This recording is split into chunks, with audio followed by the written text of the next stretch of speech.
Interesting times. May you live in interesting times. From a memoir written by Hugh Jesson. Dr. Mark Andrews smiled at the 4-year-old whose quivering lip revealed how frightened she was. "Now Cassie," he said. "Don't worry.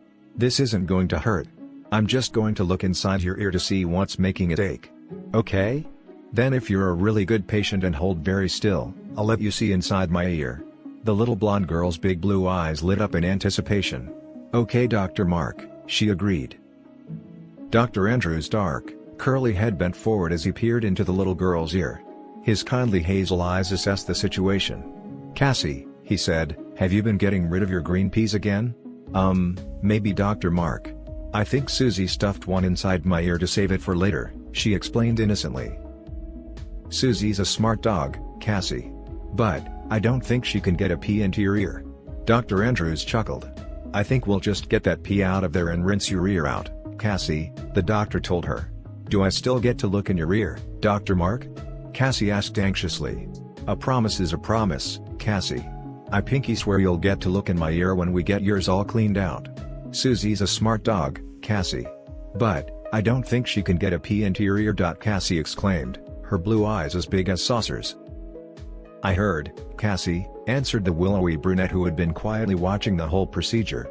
"Dr. Mark has 3 little girls. He knows how important a pinky swear is." "3 little girls like me?" Cassie asked. "That's right, Cassie," answered the smiling doctor.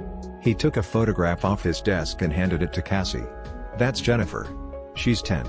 And this is Kelly. She's 8. And this little here munchkin is Lisa. She is 4. "Who is the pretty lady?"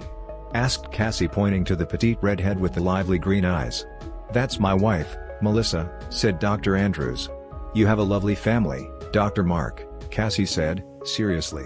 "Thank you, Cassie," the doctor replied, smothering a laugh at the seriousness of the 4-year-old's statement.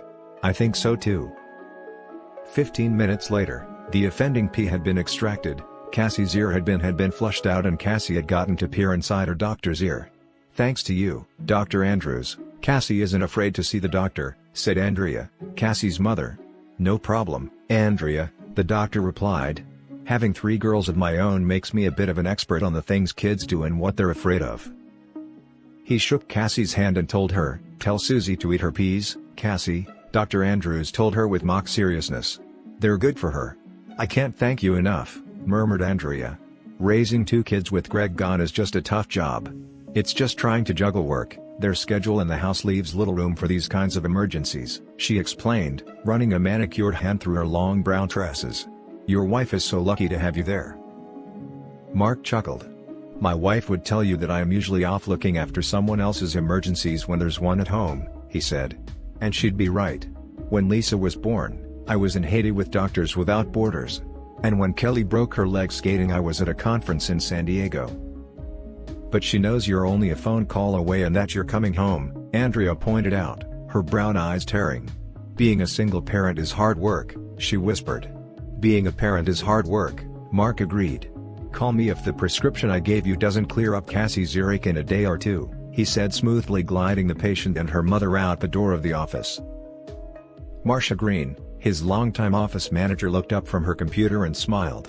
"Andrea using the 'oh poor me single mom' ploy again?" she asked. "I swear she plants those peas in Cassie's ear to get to see you," she said. "Marcia, you have such a suspicious mind," Mark quipped.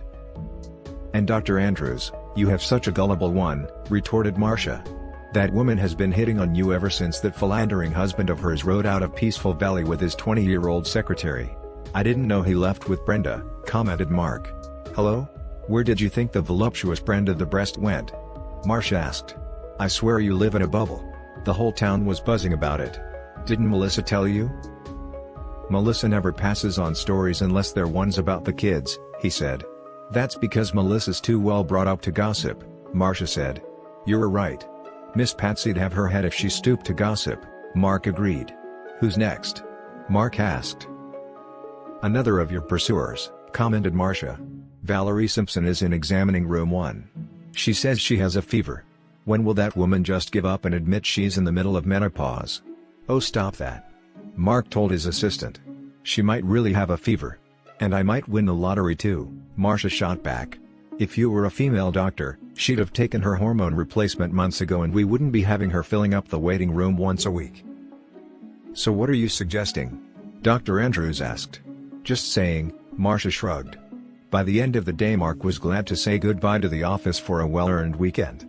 Are you on call in ER? Marcia asked. Not this weekend, the doctor confirmed.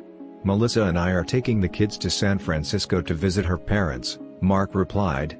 Nice drive through wine country, Maria commented. What are you doing this weekend? My quilters group is meeting to make quilts for cancer and I of course will be asked all sorts of questions about you. Oh, I'm sure you are exaggerating, Marcia, Mark commented.